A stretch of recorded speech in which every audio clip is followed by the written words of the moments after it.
How to fix Instagram photos not loading on Android phone. Hello guys, in today's video I'm gonna show you how to fix Instagram photos not loading on Android phone. All you need to do just go to settings and then scroll down until you find apps and then click apps again and Instagram, and now just click permissions, and here you will find storage.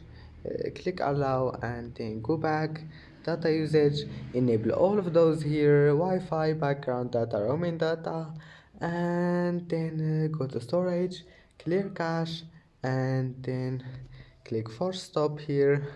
And now just go back and try again, and your problem must be fixed. And that's it for today's video. If you like this video, don't forget like and subscribe, and thank you for watching this video until the end, and see you in the next video.